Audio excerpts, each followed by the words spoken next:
다윗은 개인적으로 하나님께서 거하실 성전을 짓기를 원했습니다.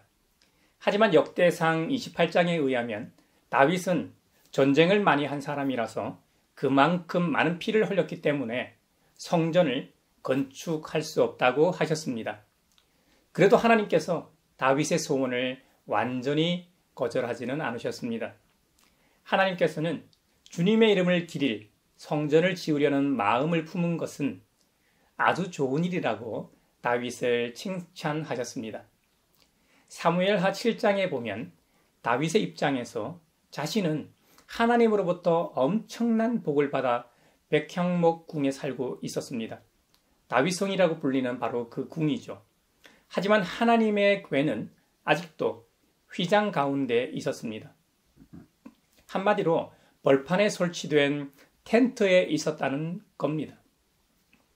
이런 이유로 다윗이 하나님의 궤를 모실 성전을 건축하려고 했습니다.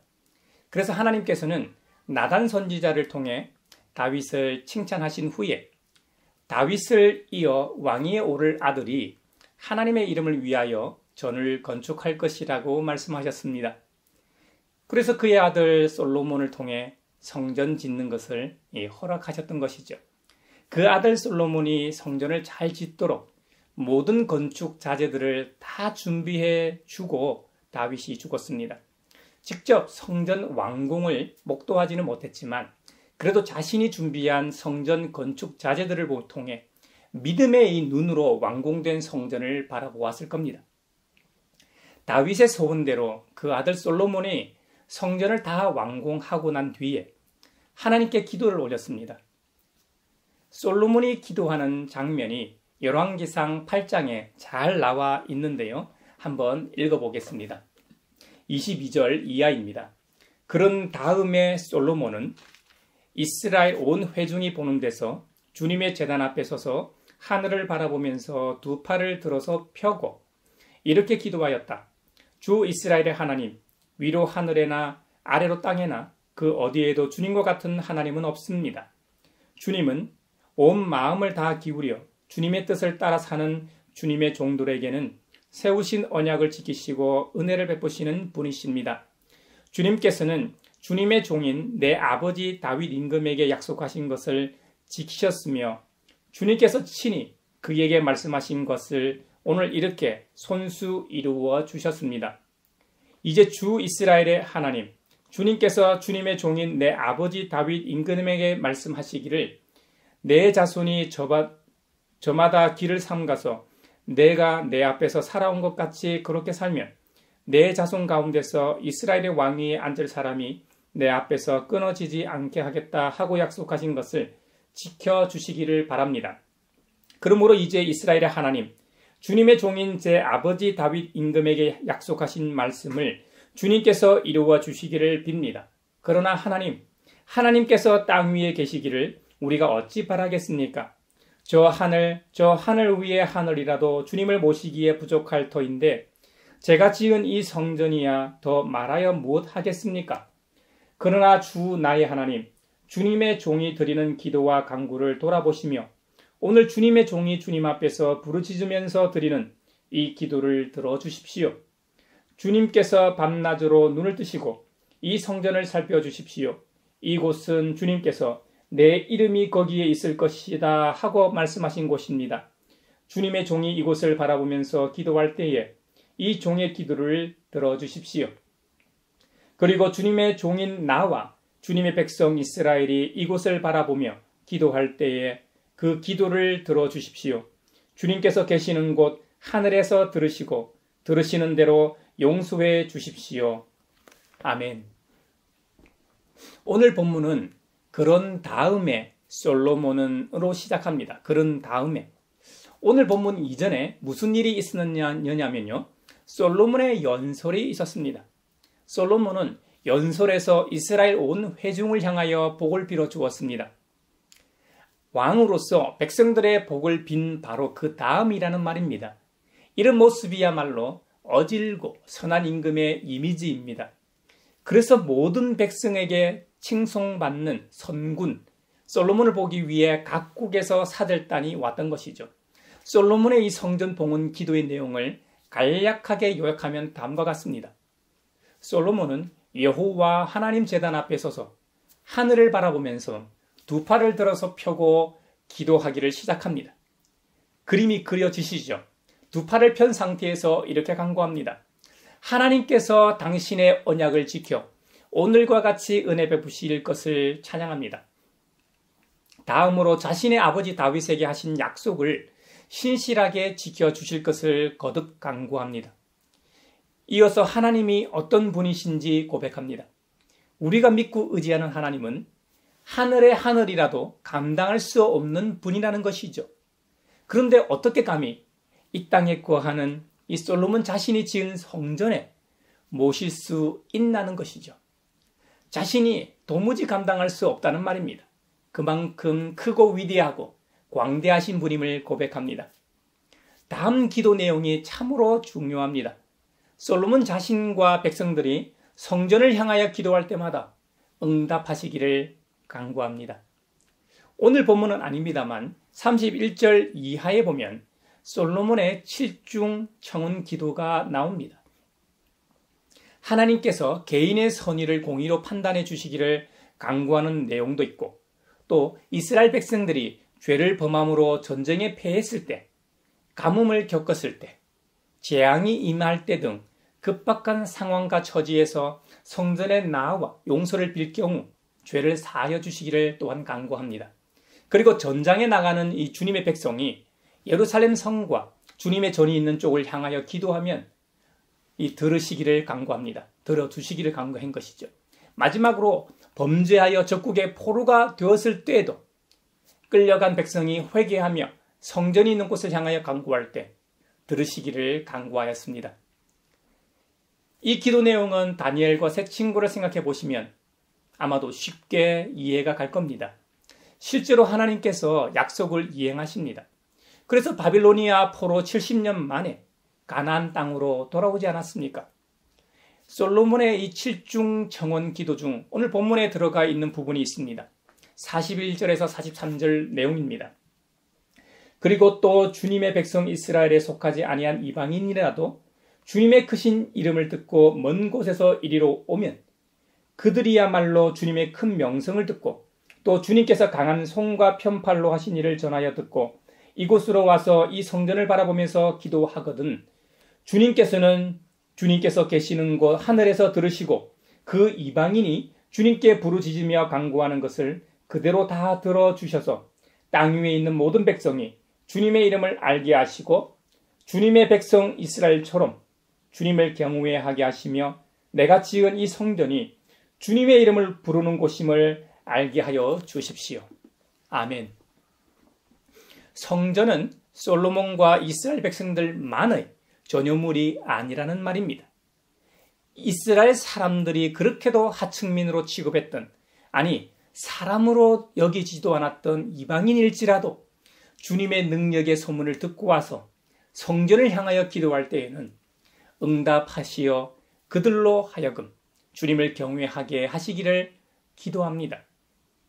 주님의 크신 이름을 듣고 먼 곳에서 이리로 올 때 말입니다.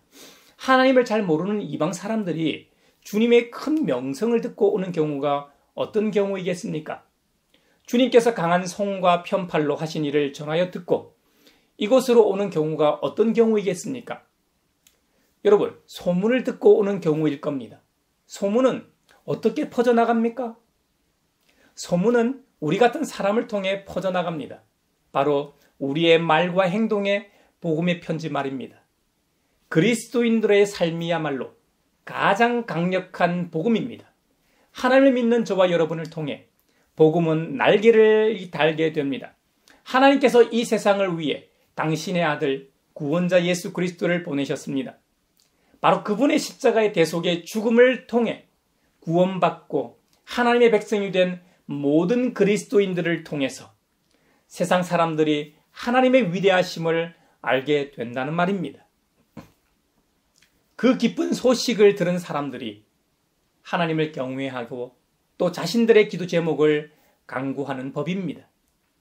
이럴 때 이 땅에 존재하는 피조 세계의 모든 백성이 주님의 이름을 알게 되고 그 옛날 이스라엘 백성들과 오늘날 모든 그리스도인들처럼 하나님을 경외하고 찬양하게 될 겁니다.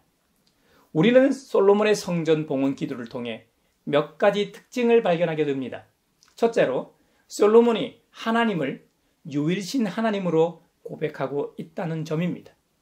하나님은 성전을 초월하여 계신 만유의 대주제이심을 고백한다는 사실입니다. 솔로몬의 이 기도는 하나님에 대한 바른 신관을 가지고 있었음을 잘 보여줍니다. 솔로몬은 자신이 짓고 봉헌한 이 성전이 그리 대단한 것이 아님을 너무나 잘 알았습니다.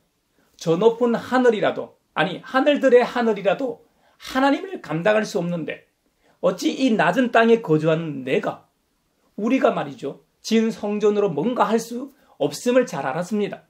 성전은 그 자체의 어떤 능력이나 가치를 지니고 있는 것이 아님을 너무도 잘 알았다는 말입니다.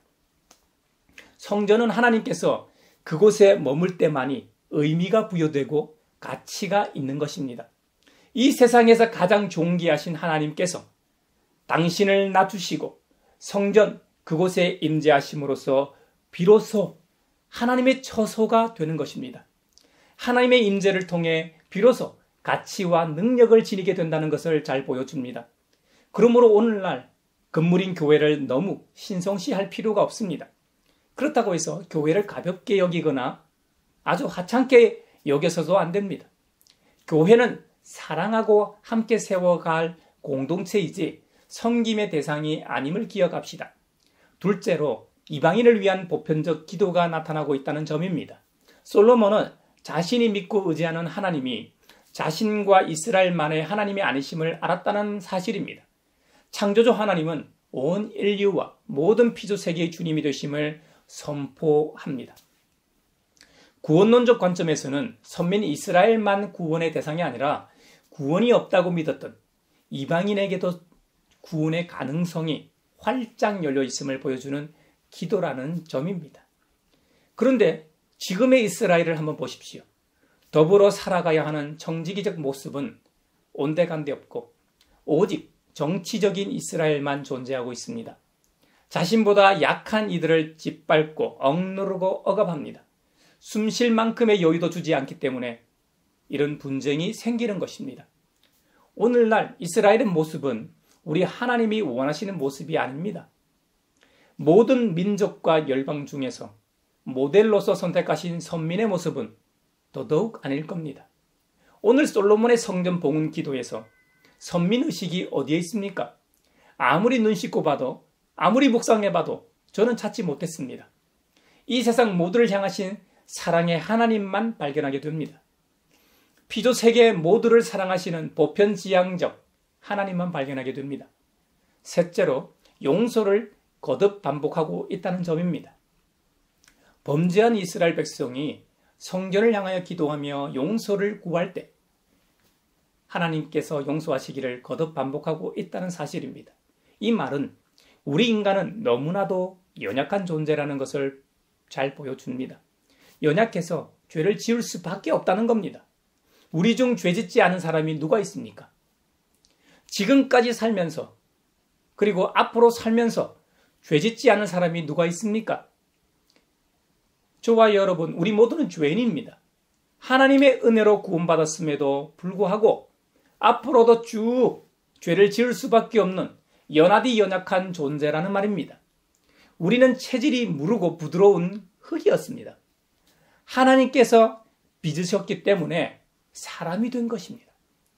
창조주 하나님이 빚어 만드시고 그 코에 생기를 불어 넣으시지 않았다면 아직 여전히 흙에 지나지 않는 존재일 뿐입니다. 그냥 먼지요 티끌입니다. 하나님의 은혜로 말미암아 사람이 된 것입니다. 할렐루야. 그것도 하나님의 존귀하신 형상을 닮은 존재가 되었습니다. 아멘. 우리는 다음과 같은 세 가지 특징을 통해 다윗 솔로몬의 성전 건축을 허락하신 하나님의 선하신 뜻을 헤아려야 합니다. 성전 건축을 허락하신 궁극적인 목적이 하나님과 타락한 인간의 화해에 있음을 알아야 합니다. 우리 하나님은 화해의 하나님이십니다. 그래서 그분으로부터 먼저 화해의 은혜를 입은 자로서 화해하지 못할 이유가 없습니다. 이것이 하나님의 뜻입니다. 그러므로 기도는 내 뜻을 포기하고 하나님의 뜻을 받들기 위한 결단임을 알아야 합니다. 한 번쯤은 다들 경험하셨을 겁니다. 우리가 어떤 기도 제목을 가지고 계속해서 중복 기도할 때가 있습니다.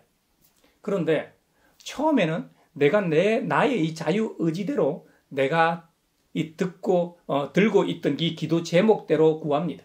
그런데 이상하게도 어느 순간부터 다른 내용을 기도할 때가 있습니다. 내 이성으로 기도하고 있는데 말입니다.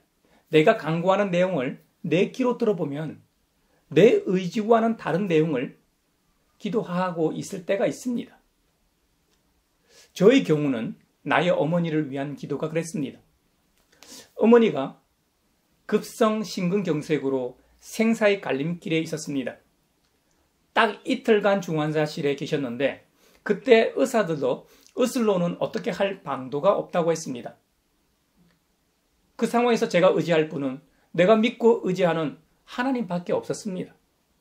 정말 그때는 생사가 걸린 기도이기 때문에 그 어느 순간보다도 간절할 수밖에 없었죠.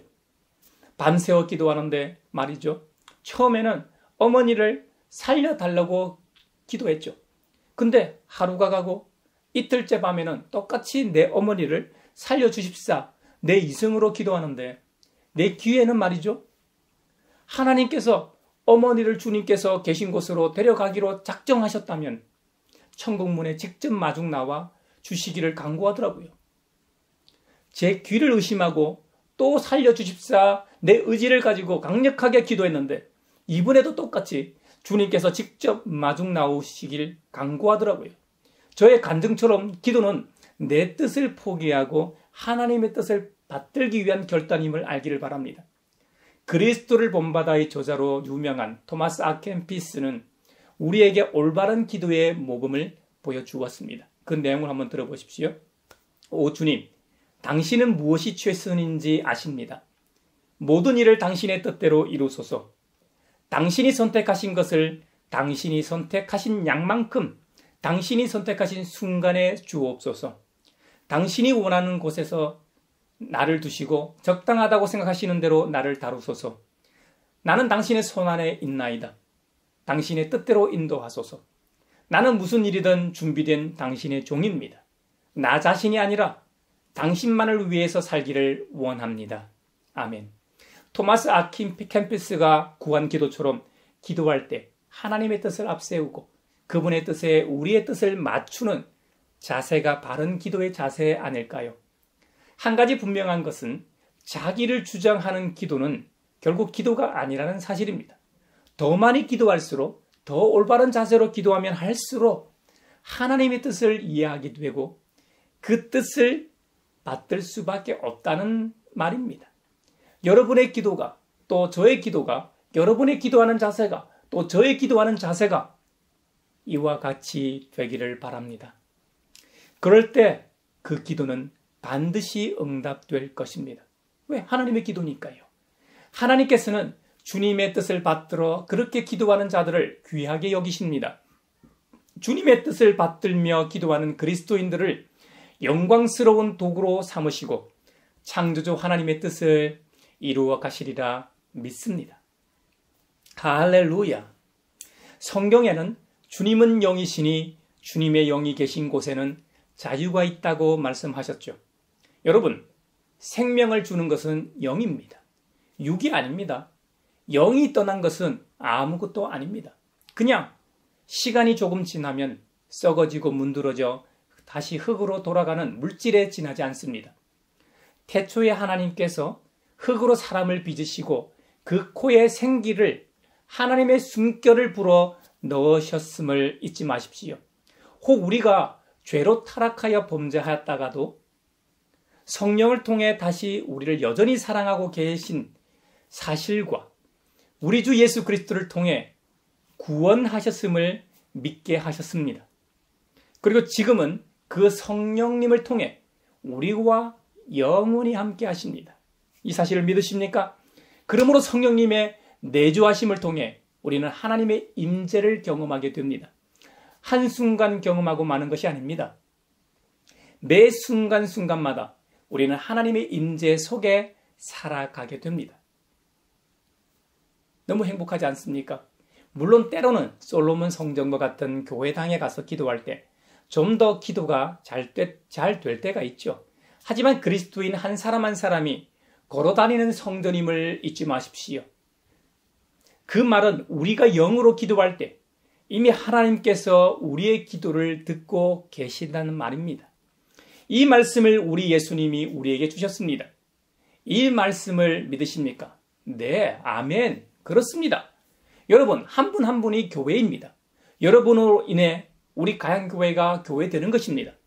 여러분 안에 내주하신 성령님으로 인하여 교회가 교회된다는 의미입니다.